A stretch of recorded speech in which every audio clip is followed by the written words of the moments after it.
I don't know. You could offer me all the money in the world. I do not know what I did on July 7th and July 8th of that year.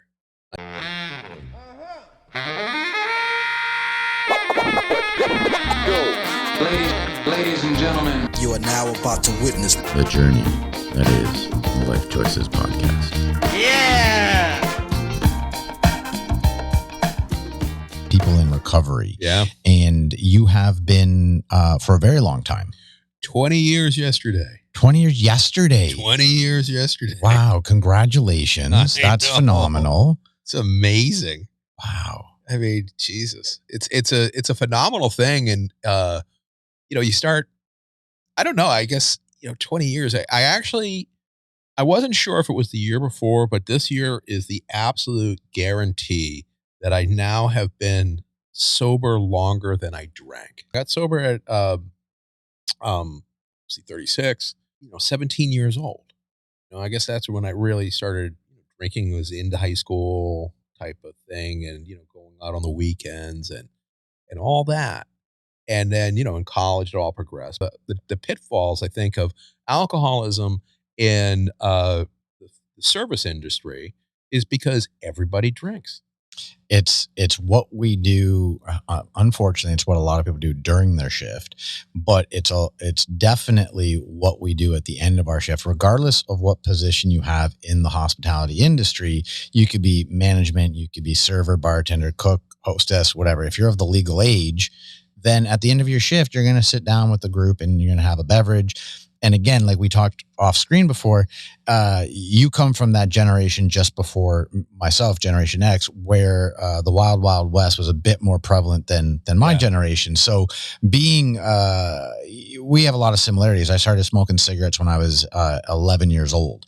It wasn't like a weird thing to see kids go to the corner store to buy cigarettes for mom. That's all you had to say. So being an individual that, we got into the industry at a young age, it opened up opportunities for fun, right? Yep. Coolness. Yep. At a much earlier age than if you just had a newspaper route till you were like 15 to 17, and then you articled or something like that in the summer. You did some office filing in the summer months. Hospitality takes you right into the journey of possibly falling down the rabbit hole of drugs and alcohol. Oh yeah.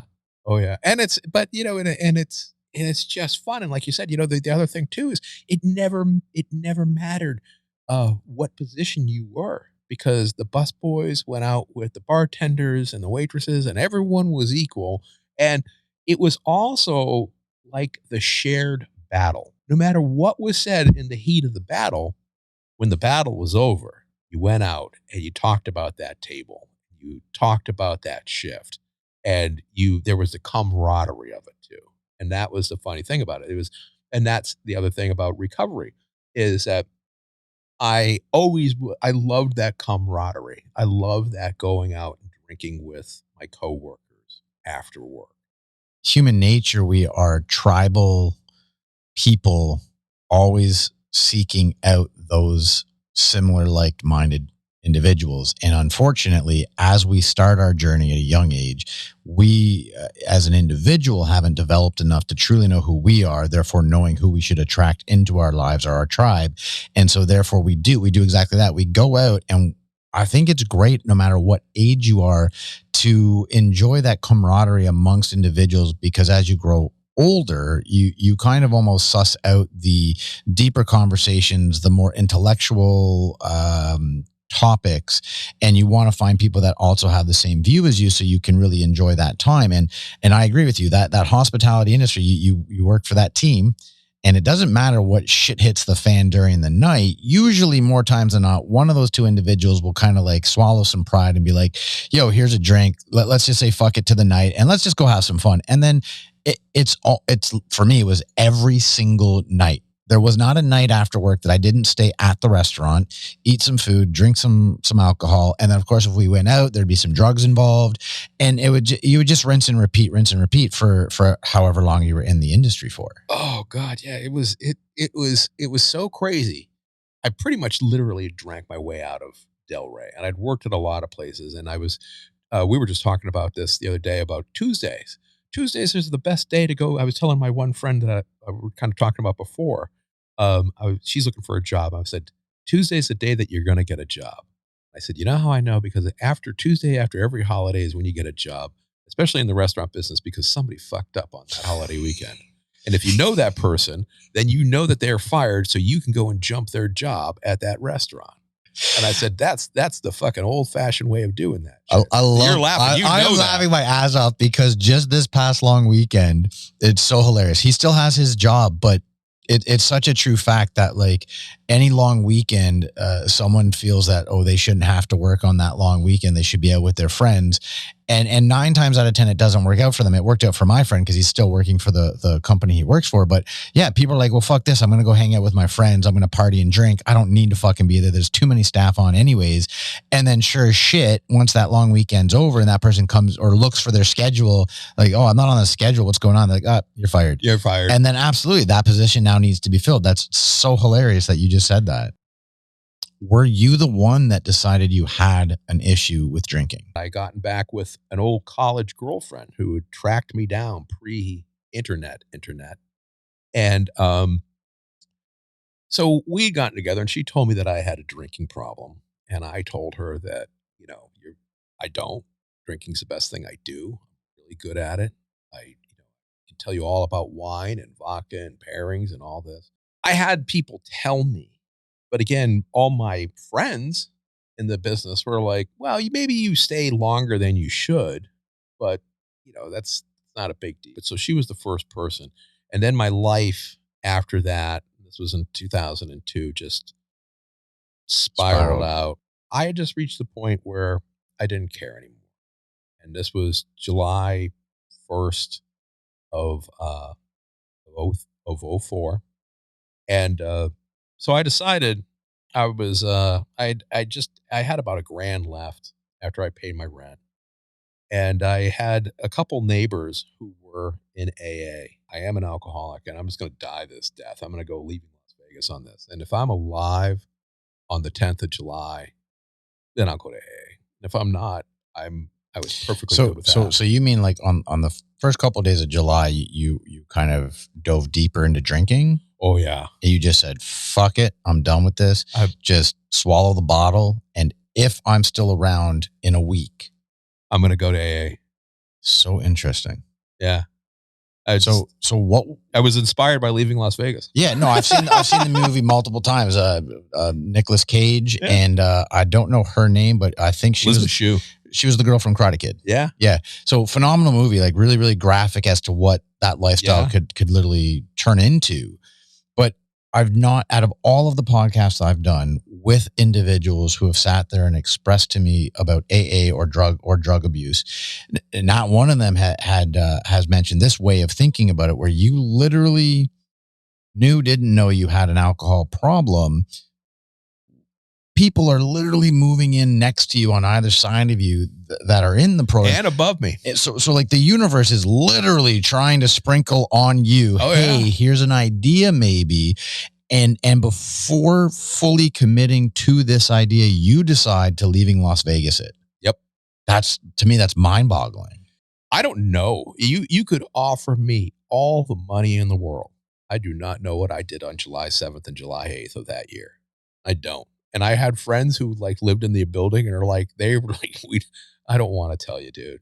You don't want to know how bad it was, what you were doing. So I was like, all right, I'm going to take your word on it. Just alcohol, drugs as well?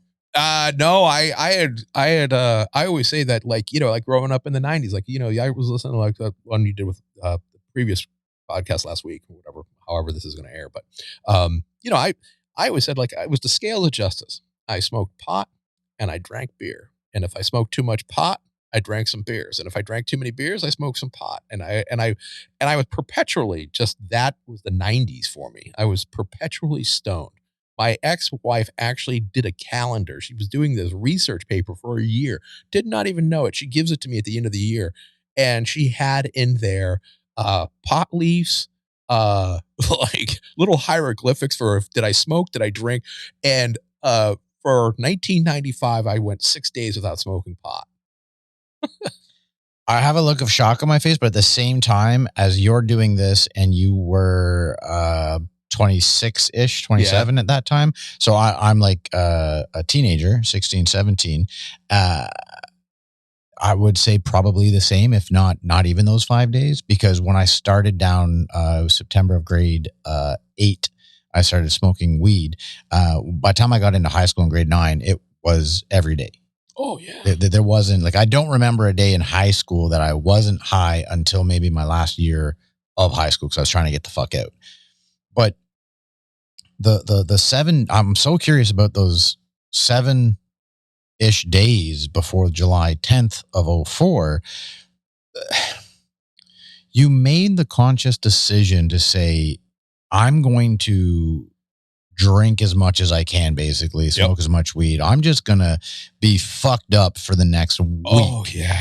And if I survive doing this to my, back then you probably thought my body, but it's actually my body and my mind, then I will have the strength and power and knowledge to then say I'm gonna quit and go get. It's a very weird concept for someone to purposely do that. Yeah, I'm a fucking weird person, but that's just the shit it's always worked for me. And only 2 of those days, for the better part of saying you blacked out for 2 days in a row with your friends having to tell you what you did. I've been in that situation. I've been in a situation where I swear to God, I cannot remember what happened from this time to that time. Like, and it was only an evening, but multiple of people that I trusted all confirmed the same story separately of what actions I had. And I was so befuddled. So, like I said, I paid my rent, and I went out to 𝐿CY&x and I bought the old 2-for-1 fireworks. So on 4th of July, went and bought all those big mortar ones, and I had strung them together with a fuse. And I posted up at the deep end of this. We lived in this apartment building, and had a big pool kind of like in the middle section. And I set up all these fireworks, and I stood in the middle of the ring around me. And my idea was, I will blow myself up, but if I catch on fire, I'm at the deep end so I can put myself out, because I had that safety net.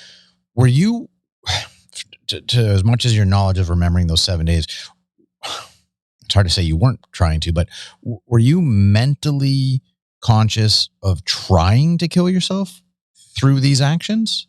I don't know if I was mentally conscious of trying to kill myself. I think it was, I wanted to be remembered in going out in a blaze of glory. There was the 4th of July. There was the day after the 4th of July. And as I always tell this story, the funny thing is that I had a friend whose nickname, I called him Buckethead. The point about Buckethead was he was the best drinking buddy in the world. Now, as I always say to people when I tell my story, I said, you either had a Buckethead or you were Buckethead, because Buckethead was the guy that I could go drinking with. And no matter what I did, Buckethead would dial it up 3 degrees more, and people would be more pissed at him. Unfortunately, we justify just about anything in our lives to make ourselves feel okay that we did it. And the mindset that you may have been in back then was justifying everything you did. You may have thought that Buckethead did everything a little more than you, but at times you might have been his Buckethead. Oh, and this is where the story takes the great turn. He's coming back with a 12-pack, 2 12-packs of Pabst Blue Ribbon. And he lived along the way. I lived on 7th Avenue in Delray, and he lived along the way. So we sit down and we start drinking beers. He just read me the riot act. And he'd known me for this point. Now, we'd known each other 10 years, 10, 11 years at this point. And he's just like, what happened? He goes, you used to be the coolest guy. And I was just like devastated. Buckethead shitting on me. Like, this is the lowest of the low. I mean, that really was the low of lows. And Buckethead just laying it bare for me. Is this during that week? This is the 9th of July. So this is the 9th of July, and I'll never forget this. So I'm in his apartment, because I gotten so messed up I couldn't even walk the other 4 blocks. And I had smoked pot that night for the first time in about 4 or 5 years. And I was smoking so much pot that I actually had gotten to the point where I was starting to get panic attacks. Mm-hmm. I sat there and I'm laying on Buckethead's floor. I was trying to room spinning. I'm believing I'm having like my 5th heart attack of the night. And I went over to the fridge and there was like the beer out of the case that we'd gone back and gotten somehow the last $8 that I did have in my pocket. He talked me into buying one more 12-pack. So this is the last beer. And I cracked this Pabst Blue Ribbon and I look at the clock and I always like, well, that's kind of weird because it was 3:54. So it was 3:54 in the morning. I was like, oh, this would have been cool if it was 3:45, like this kind of thing. And I took a sip and, it was just like, there was no food in my stomach, and it's just, I was at the point where I was brimming with beer. So I'm going to be nauseous. And I go into Buckethead's bathroom. That bathroom in the opening scene of Train Spotting looked clean to Buckethead's bathroom. Okay. And I was just like, Jesus. It's so funny because you mentioned Train Spotting and the only image I have is the bathroom stall. Scene. Yeah. That's the lasting image of that. But it's true. His bathroom was like that. So I just realized, I'm like, well, it's the 10th and here we are. So I drank that beer and threw up, but of course finished. And I went home and I announced going home that I was done drinking. And I had actually gone out and I was taking all the booze out of the house. And I actually went and like throwing it in the dumpster and opening the bottles and pouring everything out. So as I said, I had the 2 neighbors and I had the neighbor on the right who I drank with. And I had this other neighbor who was sober. She comes over and she knocks on my door and she says, "Are you serious about getting sober?" I'm like, "I am. I'm dead serious on that. I'm still drunk." So she goes, "Are you going to go to DAF or anything like this?" I said, "Nope." I said, "I'm just going to sober up and I'll be good. I'm going to come back and I'm going to check on you. I'm going to bring you some vitamins. I'm going to Gatorade. I'm going to make sure you're okay. Thank you very much. It's very kind of you." The girl did come over and she did bring vitamins and Gatorade and checked on me. But it got to that one point, and I don't know how long I was in. I had a .32 revolver that I had kept. So I decided that, I'm going to end it. This is it. So this is like the 11th of July? This is the 11th, like the next day. The 11th, 12th. Okay. First couple days of being sober without getting help. You're just, I'm going to kick the bucket. I'm going to do it myself. Yeah. And in fact, you're thinking about kicking the bucket. And the only help I have is this neighbor who's coming in and bringing me Gatorade and Flintstone vitamins, like literal Flintstone vitamins. Chewables. Love them. Stuff, right. And so I'm sitting there. Now my place, and again, is no Taj Mahal. There's beer bottles everywhere. And I'm about 2 degrees higher than Buckethead's apartment as far as the squalor level goes. And anyone that is nearing the end of their cash flow, not been working, definitely addicted to alcohol. Obviously, some drugs come involved. Like, your place is not impeccable for company. No. I've just decided this is it. I have no one. And I'm just going to end it. And I'm sitting there and I'm loading the revolver and 6-shooter. Yep. And the knock on the door comes and it's the neighbor. And I've got tears, of course, running down my face because this is the end. You have become a broken soul trying to grasp onto any line, any help line at all, but there just isn't. You're in this despicable, disgusting room at an age where you start feeling like, holy fuck, I've done nothing. And every wave is crashing down upon you to the point where you're just like, it would be easier if I just shot myself. Exactly. That mental state, you cannot be in anything else but broken physically, mentally, emotionally, and knock on the door, the neighbor who's been sober for a year. Yep. And you let her in. She comes in. She barged in. So I take the pistol and I slide it underneath the pillow. She had to have seen it. I don't know if she did. Maybe she did, maybe she didn't, but it was there. And she comes in and she's like, I'm bawling. She goes, "What's the matter?" I'm like, no one loves me and I have no friends and there's nothing worth living for. I just don't, there's nothing. I have nothing. I can't get a job. I There's nothing. No one's going to hire me. I have no future. And she looks at me and she says, look, you seem like a nice guy. And I'm going to tell you the truth. Just give it a couple more days and you get yourself to an AA meeting and you're going to find people who are just like you, who have gone through exactly what you've gone through, and they will be your friends. That gave me hope. That was and that's what AA is about. It was just that one spark of hope at that very instant that changed everything. We say it often on here that, this idea of having so many friends, like, oh, I'm most popular, I have 1,000 friends on Facebook. All you need is that one. You do? You just need that one individual that says to you, I have faith in you. I believe in you. I know you can do this. You're capable. That one voice, that one individual will forever and always change your life.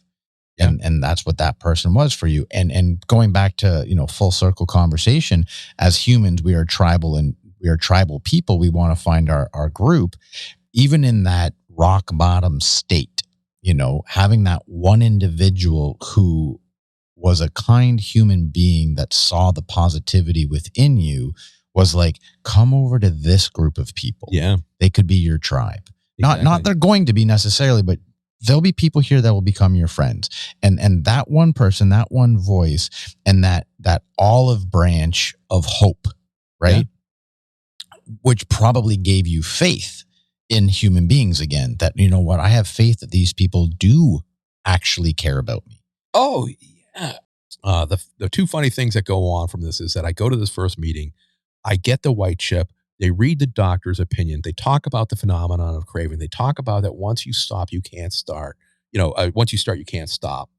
And I'm like, oh my God, that's me. I go back the next day, the very next day, and I'm like, there's a speaker meeting. And there's this guy up there, and like, we just read this doctor's opinion and how you're going to see this man and you're not going to recognize him. And I'm like, okay. So up at this meeting is this guy, and he's talking about how he's just celebrating 13 months of sobriety today and blah, blah, blah. And I'm looking at this guy, I'm like, and then it occurs to me, holy shit, I've drank with this motherfucker. And I haven't seen him in a few years, but I mean, I drank with him. And then it was just like, so now I got the neighbor on the right-hand side who I had drank with. And I'm like, well, shit, she's got 6 months. But more importantly, this guy I know, like, I drank with him. So it was really inspiring. Those first 5 meetings I went, and it was stay. I was going to meetings. I was trying to get a job. I was trying to find a sober job. So I'm trying to get that quote unquote first sober job. I go to Publix to try to get a job as a bag boy. They would not hire me because I wrote them a bad check buying beer, thinking that I had money in that account, or I was going to be able to, back in those days, slide the money in before the check got to the bank. I would beat it, and I didn't. And I had to go to bad check school. But anyways, Publix wouldn't hire me. And I remember I had $9 in my pocket, and I was going to go drink. And I had like 30 days sober. Fuck this, And I was thinking about what I'd heard that day in the meeting of having faith and things will open up for you. I'm out looking for a job like all good guys my age would. I have khaki pants on and I'm wearing a navy blue polo shirt. I walk into the Blockbuster because I know if I go and buy a video cassette, I won't buy beer. And I'll just buy some shitty ass movie for $6.99. I'll go home and watch that and I'll figure out what my next move is going to be. So I walk in, and the woman behind the counter goes, are you the new manager trainee that we're supposed to get? I'm like, no, but I can be. And as I always joke, I ended up with the name of Blockbuster Billy, but I always refer to this point of my sobriety was when my illustrious movie career started and my film industry career started, that was my sober job. I managed a Blockbuster for the first 3 years of my sobriety. So you walked in some random the local Blockbuster. Yeah, and the lady just assumed you were the person. Because I was in the outfit. Right, you were wearing the Blockbuster uniform. I was wearing the Blockbuster uniform. That's so crazy. But the funny thing is, and finishing up with faith, and I know we're going to wrap up, but at 90 days sober, I have now righted the ship. And maybe this is all I needed, and I'm good. From 20 years of AA, from the people that helped me get sober, from the people that, like, I was a nitwit who just encouraged me to keep going. As I said to my friend, and I say this, I was telling a story about the guy that I was talking before. He laughs, but I always believe that the three most important words that anyone can say to each other in recovery is not "I love you," but it's "let me help." Because if I help you, then I'm really helping myself, because whatever problems that you have and I can help you get over them, I'm actually getting over my own problems and working through my own problems. And by helping you with your problems, that if that problem ever occurs to me, I can think of how I successfully helped you, or we helped each other, and we do this. I don't want to say at the end of it, because it's not over. Your journey is still continuing on. But we usually come to a point in our lives where what we want most is to help other people, because by helping them through something that we've gone through, it allows us to find fulfillment and happiness. That's what I'm doing now. That is my job. It doesn't sound sanctimonious. It sounds exactly what you should be doing, because you have become successful in life because you chose not to use that revolver. Yeah. You chose to continue on living. You chose to get in the program to allow others to help you as much as you can help yourself. And now you are spending your time and your energy helping others by sharing your story. And I thank you for that. Billy, thank you so much for coming by. Thank you. I'm sorry for being a chatterbox. No, hey, listen, if you weren't, this would be a very boring podcast. So thank you very much for sharing with us. I thoroughly enjoy the vulnerability. And, come back again. Absolutely. Oh, we'll talk about cooking. We can talk about all kinds of crazy stuff. Yeah. Awesome. For all my lifers out there, thank you very much for coming back each and every week here. We'll see you next week, Tuesday at 2 p.m. on the Life Choices podcast. Much love, everybody. You are now about The Journey, Life Choices podcast.